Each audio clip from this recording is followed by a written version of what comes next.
Analis data artinya memberi makna data ya, memberi arti data. Jadi data yang sudah Anda kumpulkan dengan susah payah itu akan bermakna kalau dianalisis, gitu ya kira-kira ya. Nah, nanti data diolah, dianalisis menggunakan statistik sehingga menjadi suatu informasi. Nah, jenisnya, jenis analis data yang pertama analisis univariat. Kedua analisis bivariat. Ketiga adalah analisis multivariat. Jadi analisis univariat yang akan kita pelajari ya. Tujuannya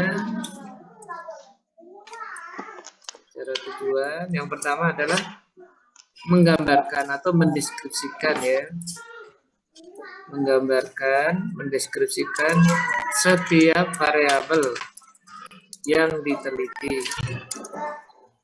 Tadi kan bivariat sudah menghubungkan kan tadi, mengkaitkan satu variabel dengan variabel lain. Kalau ini menggambarkan masing-masing, dideskripsikan ya. Nah, apa yang digambarkan gitu kan, pertanyaan apa yang dideskripsikan. Nah, ini nanti tergantung dari jenis variabelnya. Kan nanti mahasiswa neliti kan variabelnya macam-macam. Tapi mau variabelnya apapun, secara garis besar ya, menurut sifatnya, variabel kan ada dua. Kalau nggak numerik, kategorik, bener kan? Nah, jadi apa yang mau digambarkan, gitu kan? Nanti dilihat apa variabelnya, jenisnya. Kalau variabelnya numerik, oh ya numerik ya, berat badan, ya, darah dan lain-lain. Yang digambarkan pertama adalah ukuran tengah, yang kedua adalah ukuran variasi.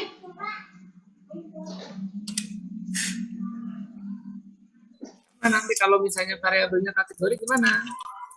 Sama yang digambarkan. Kategori tahu ya, contohnya jenis kelamin, pendidikan dan lain-lain. Yang digambarkan sama. Pertama ukuran tengah dan ukuran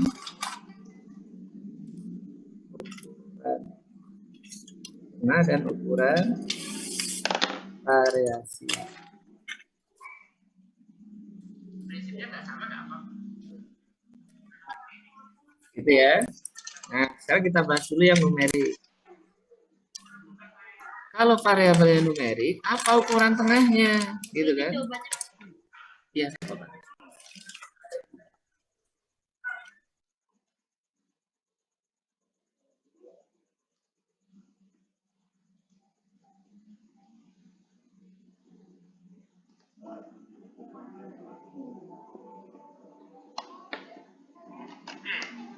Nah, Anda lihat sih sebelah kiri.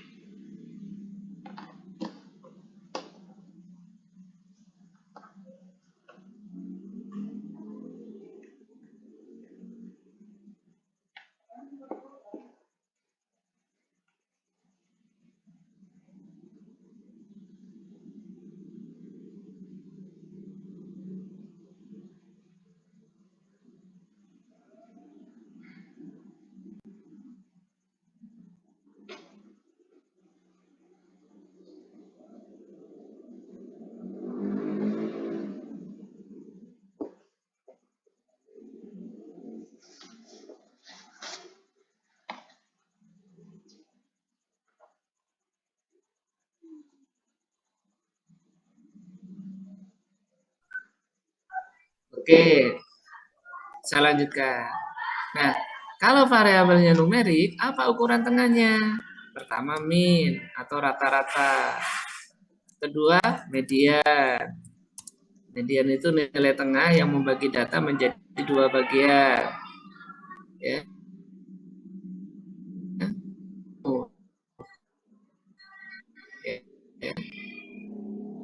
Nah, sekarang apa ukuran variasinya. Ingat ya, ukuran variasi itu ukuran yang digunakan untuk mengetahui variasi data, penyebaran data. Macam-macam, nanti ada range, ada varian, ada standar deviasi. Itu ukuran variasinya yang sering digunakan. Kalau variabelnya numerik. Bisa ditangkap nggak di suara saya? Bisa. Nah, kemudian tujuan analisis univariat selain menggambarkan bisa melihat distribusi data normal apa enggaknya. Distribusi data itu ada yang normal dan ada yang jadi ini namanya apa ya, mendiagnosis ya, asumsi statistik lanjut gitu. Jadi nanti kalau dilanjutkan ke bivariat, kira-kira menggunakan uji apa? Golongan uji parametrik atau non parametrik? Tadi yang kita singgung pada kuliah pagi tadi. Jadi dilihat distribusi datanya normal apa enggak.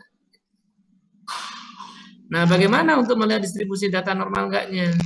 Itu di buku bisa Anda baca. Saya menggunakan pertama grafik histogram, kurva normal. Kalau bentuknya menyerupai set bell, ya, simetris, maka normal. Kalau miring kanan, miring kiri tidak normal. Kedua,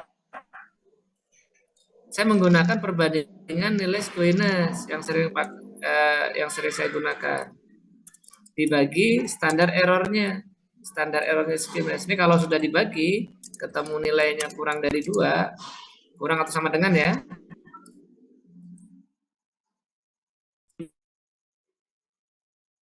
2 enggak. Nah, di buku lain ada yang pakai uji Kolmogorov-Smirnov, ada yang pakai Spiral-Wheel ujinya. Value-nya lebih besar dari alfa 0,05. Nah, saya nggak pakai itu. Walaupun Anda boleh pakai itu juga. Kenapa saya nggak pakai? Karena pengalaman saya sangat sensitif terhadap jumlah sampel. Karena kalau sampelnya banyak, ratusan bahkan ribuan, itu cenderungnya p-value kecil. Cenderungnya malah nggak normal kalau pakai Kolmogorov atau Spiral-Wheel. Gitu ya. Nah, jadi ini tujuan analisis univariat. Pertama adalah menggambarkan. Kedua, bisa melihat distribusi data normal apa enggaknya. Ya. Nah, kenapa normal enggaknya harus tahu? Karena nanti kan dilanjutkan ke bivariat untuk memilih uji statistik. Kalau univariat kan belum menentukan uji statistiknya. Tapi kalau sudah bivariat, apalagi multivariat, itu sudah menentukan uji statistiknya apa. Karena sudah menghubungkan kan tadi kalau bivariat kan antara variabel satu dengan yang lain. Untuk melihat hubungan harus menggunakan uji statistik. Paham ya sampai sini ya? Nah, sekarang bagaimana kalau kategori? Apa ukuran tengahnya? Nah, ini kan tadi numerik. Sekarang kalau kategori bagaimana? Ukuran tengahnya adalah proporsi. Jadi kalau numerik berat badan, tekanan darah ya rata-rata rata-rata berat badan mahasiswa kelas A 55 kilogram gitu. Mediannya berapa? 52 kilogram. Yang paling banyak mood itu yang paling banyak ya. Yang paling banyak beratnya berapa? Misalnya 53 kilogram. Ringnya berapa? Variannya berapa?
Oke, nah bagaimana kalau kategori ya?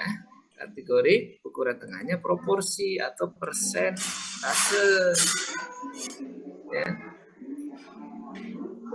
Jadi kalau kelas ini misalnya tempat tinggal, kos satu di rumah, kan kategori tuh. Ya berapa persen yang kos, berapa persen yang di rumah, gitu aja.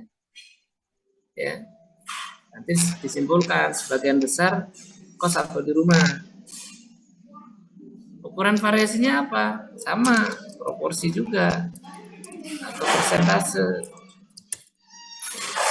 Jadi nanti kelihatan semakin heterogen semakin bervariasi, semakin homogen semakin kurang bervariasi. Nah gitu ya kalau dia univariat ya seperti ini, hanya menggambarkan. Yang penting tahu mana numerik, mana kategori. Numerik itu skala ukurnya interval rasio, kalau kategorik skala ukurnya nominal dan ordinal. Oke, sambil kalau ada yang bertanya silahkan. Sekarang kita praktekkan latihan ya. Kita